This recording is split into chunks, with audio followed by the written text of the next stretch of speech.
No momento em que eu gravo esse episódio do podcast Pré-Talk, nós estamos vivendo uma grande pandemia por conta do coronavírus. E cara, existem várias regras a serem seguidas. Uma delas é o uso de máscara, e essa regra por si só, ela é inflexível. Você pode ser multado e principalmente julgado pelas pessoas que estão ao seu redor.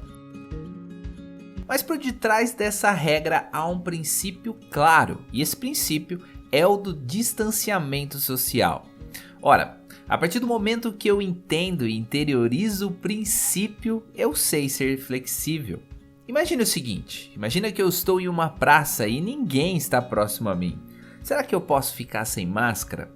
Pela regra, não, você não vai poder ficar. Mas pelo princípio do distanciamento social e a questão de não infectar e nem ser infectado, nesse sentido você está cumprindo o princípio. Então você sabe quebrar as regras e fazer as suas próprias.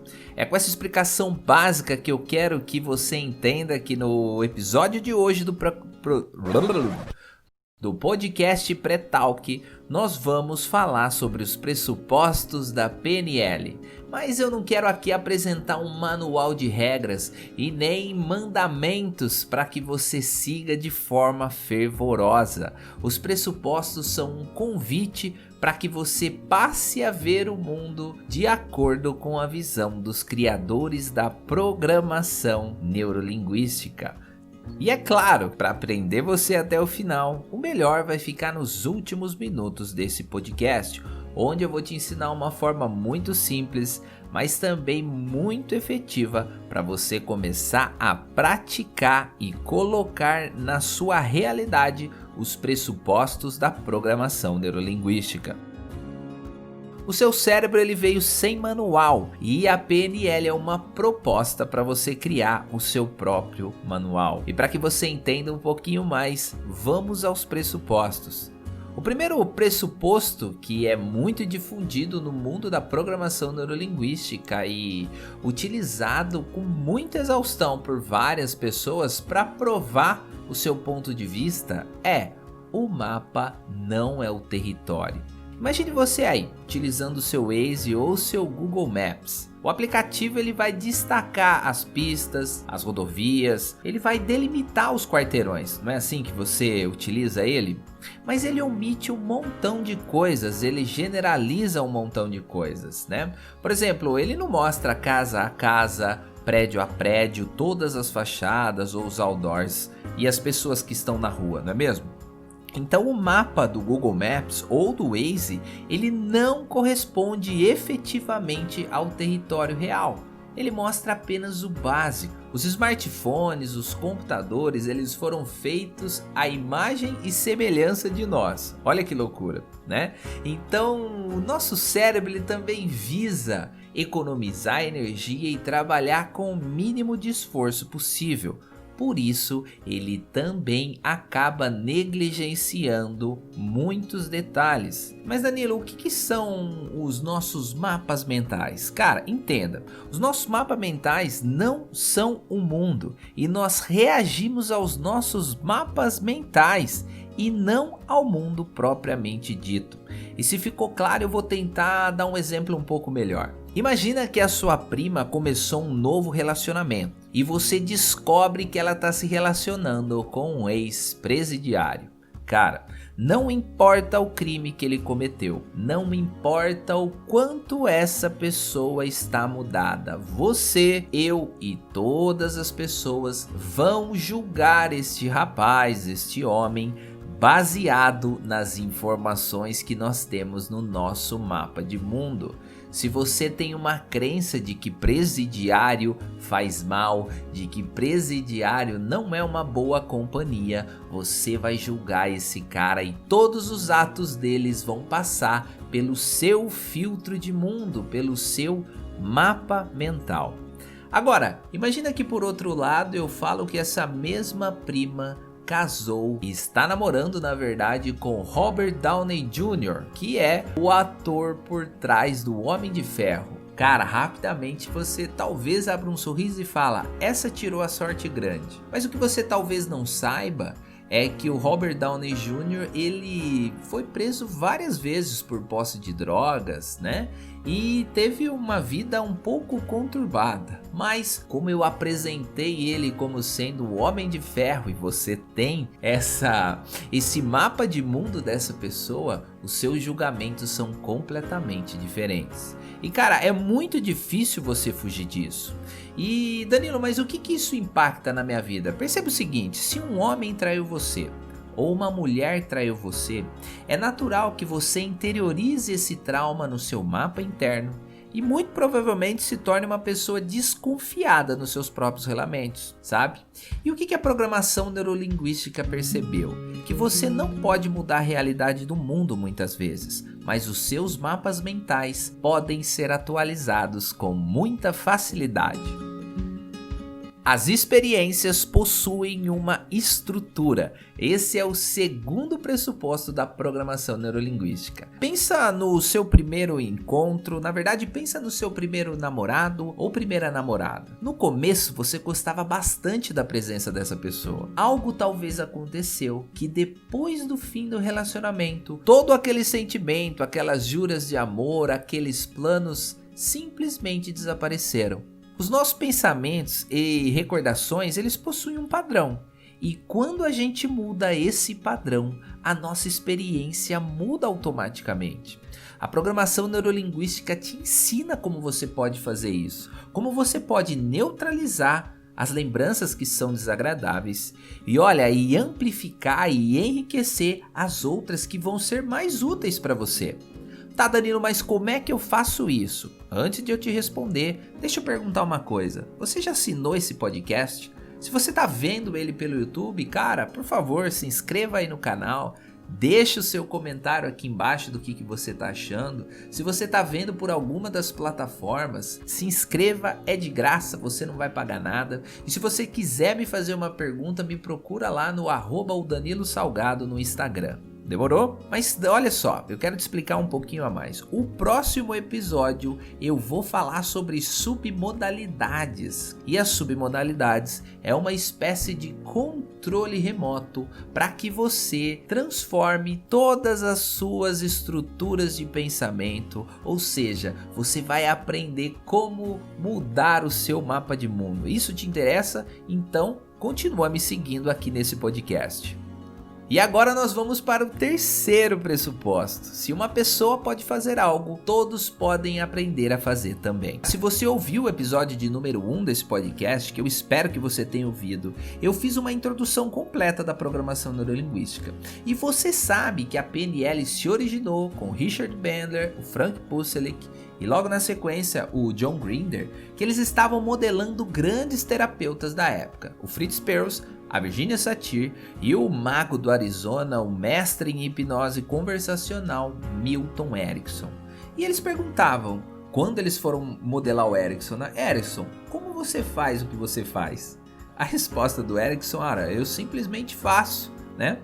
Pega um exemplo, você pergunta para o equilibrista de circo, como que você faz para andar nesse cabo de aço sem cair? Ele te responde, é muito simples, eu vou andando colocando um pé na frente do outro. É claro que por trás de toda essa simplicidade há uma estrutura para que você consiga fazer as coisas com maestria. E quando eles modelaram o Milton Erickson, que já tinha os resultados assim maravilhosos, ele era muito famoso nas suas sessões de hipnose. Ao final das semanas que o Richard Bandler e o Grinder estavam modelando o hipnotista, eles mostraram o material para ele e falaram assim, Erickson, é isso daqui que você faz. Você faz X, você faz Y e você faz Z. E o Milton Erickson, ao observar aquilo, ele ficou embasbacado, vamos dizer. Ele ficou assim bem pensativo. Poxa vida, é isso que eu faço? Então Milton Erickson começou a colocar o próprio método que saiu modelado dele mesmo em prática e reduziu em 3, 4 vezes os tempos que as sessões de hipnose dele durava, sem perder 1% da qualidade, né? Então, esse pressuposto que deu origem praticamente à programação neurolinguística quer dizer que nós podemos aprender com o mapa mental de um grande realizador e fazê-lo nosso. Nós vamos dar um Ctrl C na habilidade que esse cara tem e dar um Ctrl V no nosso setor de habilidades, sabe? Muita gente pensa que certas coisas são impossíveis sem nunca ter se disposto a fazê-las. Faça de conta que tudo é possível. Se existir um limite físico ou ambiental, o mundo da experiência vai te mostrar isso. E dando sequência aqui aos pressupostos da programação neurolinguística, o corpo e mente são partes de um mesmo sistema. Olha só, os nossos pensamentos afetam instantaneamente a nossa tensão muscular, respiração e sensações. Cara, e isso por sua vez afeta os nossos pensamentos. É um ciclo. Pensamento gera sentimento, que libera um comportamento, mas o comportamento também gera sentimentos, que libera pensamentos. E esse ciclo ele pode ser virtuoso na sua vida ou vicioso. A equação básica é: realidade externa, praticamente, produz uma representação interna, ou seja, o pensamento, que vai provocar um sentimento, que dispara um comportamento, que produz resultados. Então olha só, a programação neurolinguística é um dos pressupostos, acredita que você está fazendo resultados o tempo todo. Não tem coisa boa, não tem coisa ruim, mas eu pulei a etapa aqui, nós vamos falar desse pressuposto um pouco mais para frente. E o próximo pressuposto extremamente importante é: as pessoas já possuem todos os recursos de que necessitam. Meu, olha só, isso aqui é um grande tapa na cara. Entenda que as suas imagens mentais, as suas vozes interiores, as sensações, sentimentos que você gera são os blocos básicos de construção de todos os nossos recursos mentais e físicos. Cara, eu vou repetir: as nossas imagens mentais, as nossas vozes interiores, aquele diálogo interior que nós temos, todas as nossas sensações e sentimentos são os blocos básicos de construção de todos os nossos recursos, tanto os mentais quanto os físicos, tá? E podemos usá-los para construir então qualquer pensamento, sentimento, habilidade, colocando-os depois na nossa vida onde quisermos ou onde mais precisarmos. Nesse daqui eu quero que você faça uma grande reflexão. Lá no fundo você já sabe que possui todos os recursos que você precisa, não é? A programação neurolinguística vem te confirmar isso e te dá as ferramentas que você precisa para fazer a sua vida verdadeiramente valer a pena. Forte, né? O próximo pressuposto da PNL é que é impossível não se comunicar. Sabe quando você bate o olho naquela pessoa e percebe, cara, ela não tá bem. Isso acontece, nós estamos sempre nos comunicando. Pelo menos não sempre é verbalmente. E as palavras são quase sempre a parte menos importante de uma comunicação.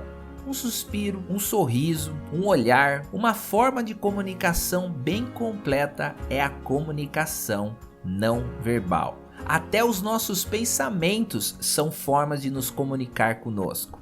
Por exemplo, os nossos pensamentos, eles revelam para os outros, né, através do nosso tom de voz, das nossas atitudes, dos nossos movimentos corporais.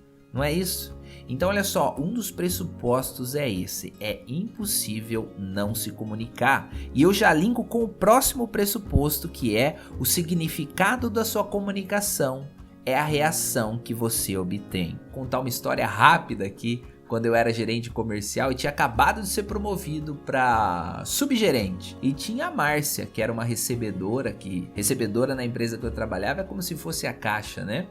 E a recebedora acumulava algumas funções, dentre elas fazer confirmação de clientes para liberação do crediário. Ela fazia assim, ela ligava no trabalho para saber se a pessoa que estava querendo crédito com a gente verdadeiramente trabalhava lá. E no meu primeiro dia, eu querendo mostrar muito trabalho, muito empenho, tinha uma pessoa que ela era funcionária de uma fábrica que estava fazendo demissão em massas na nossa região. E eu falei pra Márcia, Márcia, pega esse documento, vê se esse funcionário faz parte da empresa e faz rápido porque o RH tá demitindo. Foi essa comunicação que eu fiz pra Márcia. Eu vi que a Márcia ficou me olhando com um olhar de repreensão, até mesmo de repúdia, sabe? E eu, como tinha muita coisa pra fazer, eu saí de perto. De repente, eu sou chamado na sala do gerente, a Márcia tava lá com o gerente alguns minutos depois. E ela tava bem entristecida, falando assim, ó, Danilo, hoje é o seu primeiro dia de subgerente, mas não é assim que você faz as pessoas trabalharem pra você. Onde já se viu você vai falar pra mim que o RH vai me demitir porque eu não tô fazendo o meu serviço? Eu sei fazer o meu serviço. A discussão, ela foi falando e eu fui percebendo. Erros de comunicação fazem assim um enorme estrago nos relacionamentos e no trabalho. E depois que eu percebi a falha que eu havia cometido, eu comentei, Márcia, eu quis dizer que o RH daquela empresa tá demitindo em massa, que era para você ligar lá e perguntar se por acaso esse funcionário não havia sido mandado embora, senão a gente vai liberar esse televisor para ele e ele não vai pagar. E nós finalizamos com uma boa risada, selando ali aquele grande aprendizado. Então olha só, o significado da sua comunicação é a reação que você obtém. Você não é só responsável pelaquilo que você fala, mas principalmente responsável pela interpretação que a pessoa que está do outro lado da linha ou do outro lado da linha de comunicação tem daquilo que você falou. Todo comportamento tem uma intenção positiva. Todos os comportamentos, sejam eles nocivos, prejudiciais ou mesmo impensado, eles tiveram um propósito muito positivo originalmente. Gritar para ser reconhecido, agredir para se defender, esconder-se para sentir mais seguro, sabe? Em vez de tolerar ou condenar essas ações, nós podemos separá-las da intenção positiva daquela pessoa, para que seja possível assim, acrescentar novas opções mais atualizadas e positivas assim, de modo que vai satisfazer a intenção da pessoa. Então você tem um filho que ele tá gritando, brigando e berrando, por trás daquilo lá ele quer a sua atenção. Então você tem duas opções: repreender a atitude dele, o que na maioria das vezes não é o melhor, mas é o que nós mais fazemos, não é verdade? Ou simplesmente entender a intenção positiva e sanar aquilo que ele precisa, que basicamente é uma única atenção. As pessoas sempre fazem a melhor escolha disponível para elas. Cara, cada um de nós tem a sua própria e única história. E é através da sua história e dos seus aprendizados que você decide o que querer e como querer, o que você vai valorizar e como você vai valorizar. Então, no passado, você tomou as decisões de acordo com a melhor informação que você tinha. Então, é muito ruim para você, ou até mesmo não inteligente, que você fique se cobrando pelas suas decisões do passado, porque é fácil você olhar para o passado com os olhos do aprendizado que o passado te deu. Fez sentido para você? Você olha para o passado com a experiência que você tem hoje e julga que você poderia ter diferente. Mas se você não tivesse passado por esse passado que te fez aprender a evoluir, você nunca teria chegado nesse nível que chegou. Confuso, né? Então, a dica é simples: pare de se lamentar pelas condições do seu atual presente. Comece a fazer o que você pode fazer com o que você tem. Porque senão vai chegar lá na frente, você já vai ter conquistado esse aprendizado, você vai continuar olhando para trás e sempre encontrando uma nova alternativa para um momento que já passou. E se o que você está fazendo não está funcionando, faça outra coisa, qualquer coisa. E eu linko com mais um pressuposto: não existe fracasso, apenas feedback. Se você sempre fez o que sempre fez, você vai conseguir o que sempre conseguiu. É uma frasezinha de para-choque de caminhão. Mas se você verdadeiramente quer fazer algo novo, se você quer resultados novos, você tem que fazer coisas novas. Cara, e simplesmente isso é mais necessário quando você não enxerga muitas alternativas para escolher. Você tem que criar novas. Por exemplo, eu tenho me esforçado bastante para poder manter uma presença digital e gerar valor para as pessoas. E nesse tempo eu fiz várias coisas que não deu certo. Artigos que ficaram ruins, vídeos, estratégias de postagem na internet, cores erradas, impulsionamentos pagos que foram dinheiro jogado por água abaixo. E esse podcast é uma das novas soluções que eu criei para suprir algumas necessidades minhas. Primeiro, ter um compromisso e me aprofundar nessas duas ferramentas que eu adoro. Segundo, me conectar através das entrevistas que eu vou fazer com grandes e pequenos nomes da hipnose e da PNL e agregar na vida dessas pessoas, agregar na sua vida que está aí do outro lado ouvindo e criar uma parceria e conexão onde todo mundo vai ganhar. E se esses resultados não chegarem na expectativa que eu tenho de que esse podcast chegue, que é ser o maior podcast de língua portuguesa do mundo, o que eu vou fazer? Eu vou ouvir os feedbacks, eu vou recuar, eu vou corrigir minha rota, eu vou alinhar a minha mira e vou continuar colocando pressão até que eu chegue no resultado que eu busco. E como não existe fracasso e sim apenas feedback, eu quero que você me presenteie se fizer sentido para você e deixe agora aqui a sua opinião nos comentários do YouTube, ou se você estiver vendo por qualquer uma das plataformas de podcast, tem uma forma de você se comunicar comigo através delas ou através do meu Instagram, que é o Danilo Salgado. O seu feedback é muito importante para mim. E se você quiser me deixar mais feliz ainda, tira um print desse podcast e me marca nos seus stories. Cara, vai ser um dia surreal para mim se eu ver você fazendo isso. Bom, e no começo desse episódio, eu falei para você que eu ia dar uma dica super simples para você começar a colocar em prática os pressupostos da programação neurolinguística no seu dia a dia. Lembre-se, o que é mais importante do que seguir a regra é entender o princípio que está por trás dela. Somente assim você vai começar a fazer suas próprias regras. E a dica que eu tenho para dar não é minha, eu aprendi com o maior nome da programação neurolinguística do país, que é o Cláudio Lara. Para você ter uma ideia, ele treina diretamente com o Bandler anualmente e é o único Master Trainer reconhecido pelo Richard Bandler brasileiro do mundo inteiro. A dinâmica é muito simples e muito efetiva. Eu quero que você escolha um dos pressupostos. Por exemplo, o primeiro, o mapa não é o território. E o que você vai fazer? Durante o tempo que você definir, eu indicaria uma semana, eu quero que você viva como se você fosse um defensor desse posicionamento.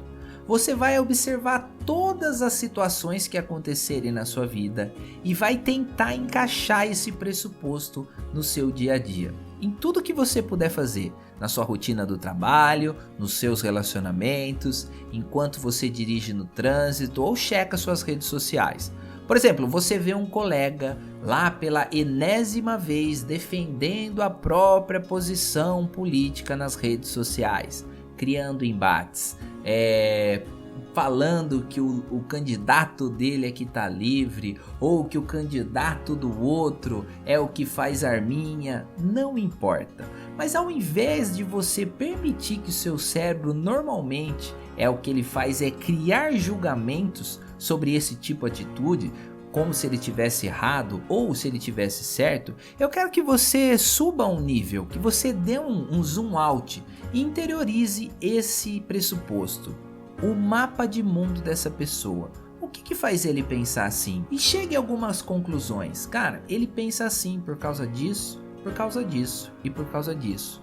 Por mais que eu não concorde com o ponto de vista dele, agora faz sentido para mim o porquê dele pensar assim. Se X acontecesse comigo também, olha, eu acho que eu também pensaria ou teria um outro posicionamento. Faça esse exercício de entrar no mundo da pessoa e entender o mapa dela, entender os motivos que ela tem para agir daquela forma.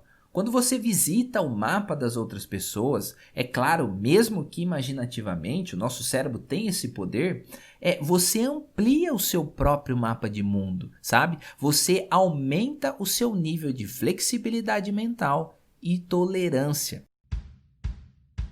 E depois que passou o tempo que você vai fazer esse exercício com muito afinco, na outra semana, pelo mesmo período, faz completamente o contrário. Pega o mesmo pressuposto, só que dessa vez você vai defender o seu posicionamento, sabe? Mapa é o território, é meu ovo. Eu quero que você fortaleça e se enrijeça ainda mais nesse pressuposto e que você não concorde com ele e que você a todo momento procure alternativas, você com o seu cérebro, com o seu self-talk, para refutar esse pressuposto. A sacada é você se esforçar para não concordar com ele de várias formas e de várias maneiras, de que esse negócio de mapa não é território nunca por causa disso, disso e disso. Ao final desse experimento que você vai fazer, você vai decidir se esse pressuposto é para você ou não. Mas olha, você nem precisa fazer essa decisão conscientemente, porque você puxou tanto para a esquerda e tanto para a direita esse novo conceito que o seu cérebro aprendeu, que o seu cérebro interiorizou esse pressuposto, que o seu cérebro já aprendeu tanto esse preceito por detrás dessa regra que você simplesmente vai passar a reagir com muito mais flexibilidade e muito mais tolerância. Chegando ao fim de mais um episódio do Pré-Talk, eu espero que você tenha gostado. Meu nome é Danilo Salgado, eu sou especialista em hipnose clínica. Eu quero falar para você que eu faço atendimentos online com essas duas ferramentas. E se você quiser saber mais sobre isso, me mande um direct lá no Instagram, @o_Danilo_Salgado, ou clique no link aqui embaixo que leva para o meu site, onde você vai ter todos os meus contatos. Demorou? Obrigado aí pela sua companhia, verdadeiramente foi um prazer e a gente se ouve no próximo podcast.